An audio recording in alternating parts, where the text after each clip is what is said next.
This is a ReVox model A77 Mark II tape recorder made between 1969 and 71. I inherited this from my brother after he passed away back in November of 2024. And I recently brought it home to test it, and the playback was not very good, muffled, muddy.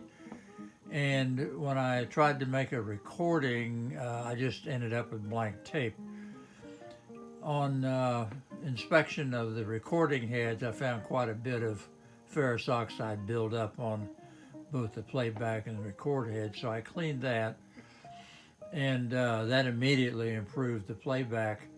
But the recording head only worked on one channel. So this video is not about how to operate this machine. There are plenty of YouTube videos that do that you can look at. But it's how to possibly work around a recording head that only records on one channel. And that's fairly easy to do, as we'll see.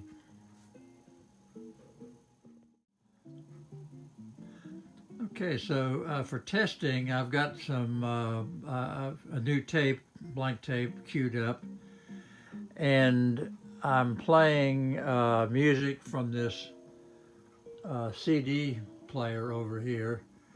It doesn't have a line output, so I'm having to record from the earphone jack, which is a lower signal than I would have if it was line level. And at the moment here, I've got the signal from the CD player coming into the auxiliary input. Both channels are plugged in. The output here is going over to this amplifier you can see over there on my workbench, and that's a Bell amplifier from 1955, and it's a tube amplifier. Has RCA 6V6 tubes in it. Sounds very nice, and it's also got a matching tuner up there.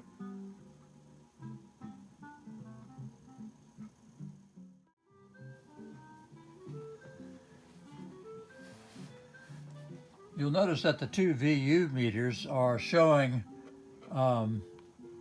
signal from both the left channel and the right channel. This tells me that the recording amplifiers are both okay. And so the fact that it will not record on this channel here suggests that the left channel recording head is bad.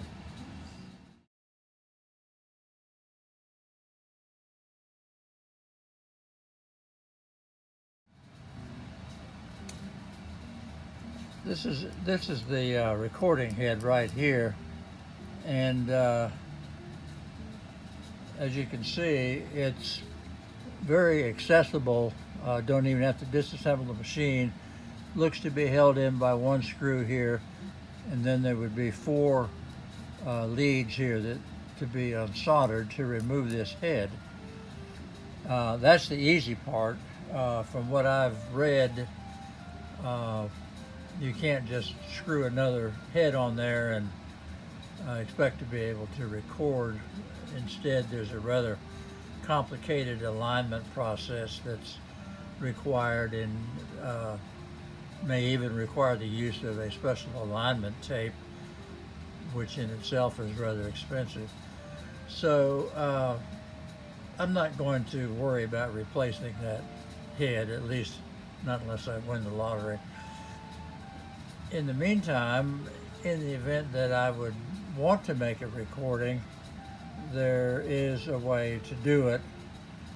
Since I do have the right channel that is working.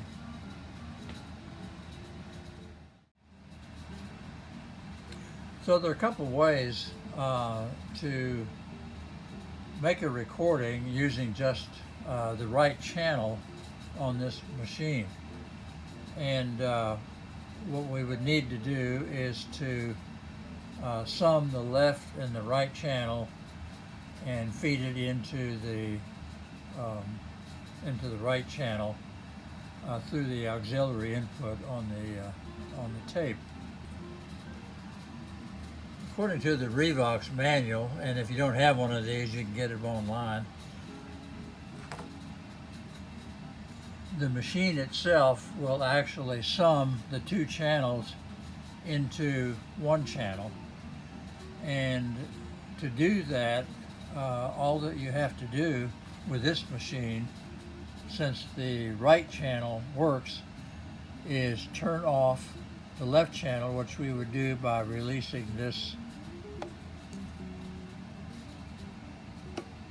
that button right there. So now, as you can see, we got a stronger signal because the two channels are being summed together, or averaged actually, and the left channel is no longer receiving an input signal. So we should be able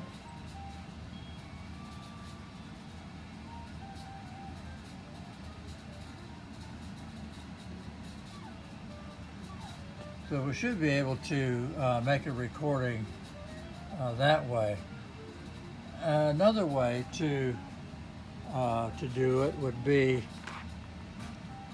to use a Y adapter and run the left and right outputs from the CD player into here, and then plug this into the right channel.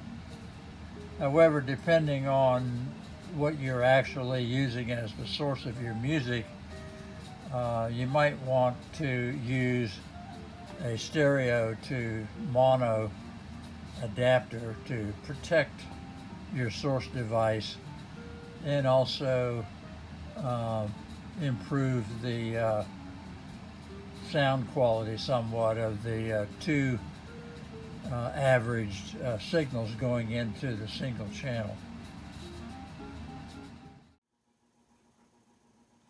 So an improvement over the Y connector that we just looked at would be to use some kind of a stereo to mono adapter, and you can buy these already made up on from places like Amazon, or you can make one, a very simple passive device, and kind of a generic fits-all adapter uses a pair of 1000 ohm resistors to sum the two positive leads from the CD player or your music source, and of course you connect the two negative leads together, and so the other end of this now will just plug into the right channel.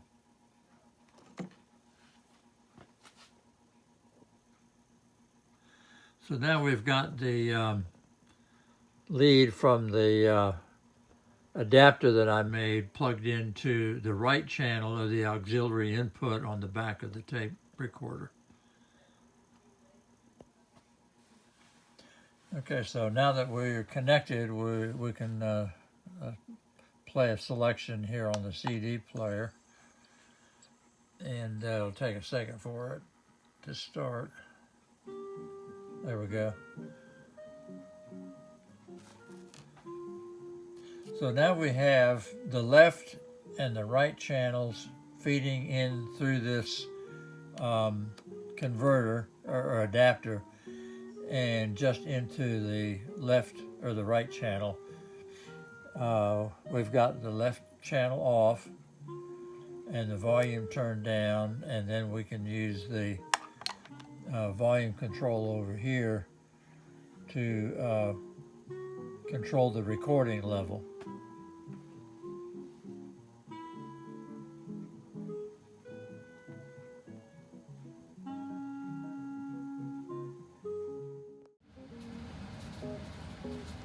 One of the features on the Model 77 has to do with the illumination of the VU meter. You'll notice that when the signal is just being fed into the meter and you're making your adjustments and so forth, the meter is not illuminated. But when you actually go to record and you press the record button, the meter lights up, and that's one way you can tell that your machine is actually in the recording mode.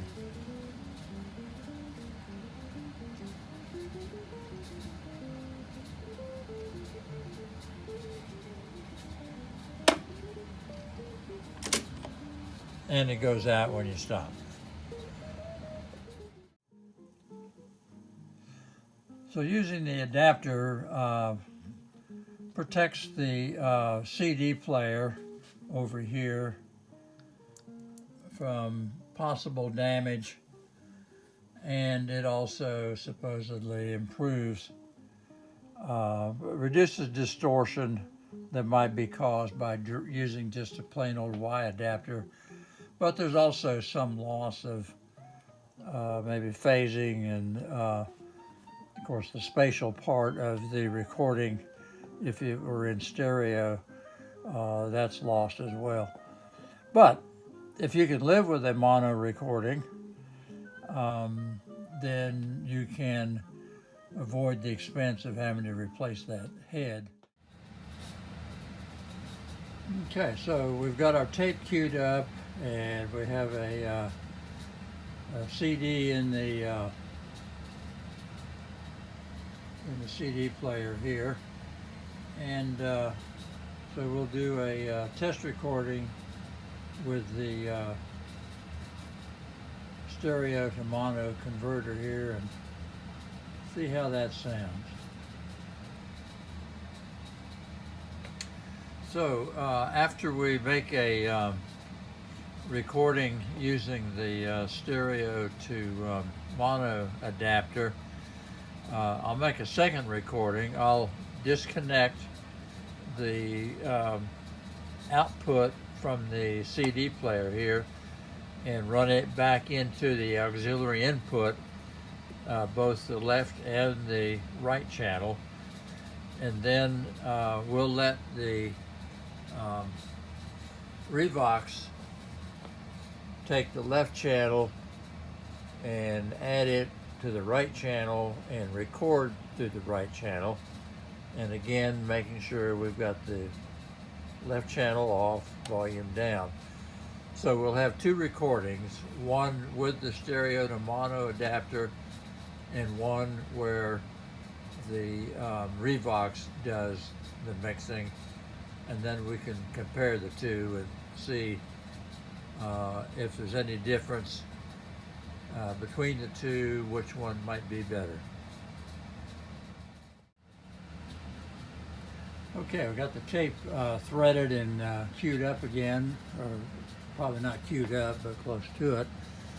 And the first track that we'll, or the first selection that we'll hear will be that musical selection when we were recording using the stereo to mono adapter here. And then the second one will be when we let the ReVox itself do the mixing.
So to my ear, that second recording was a lot better than the first. So I think in the future I'll just let the ReVox 77 do the mixing and just make my mono recordings if I decide to do any on the right channel.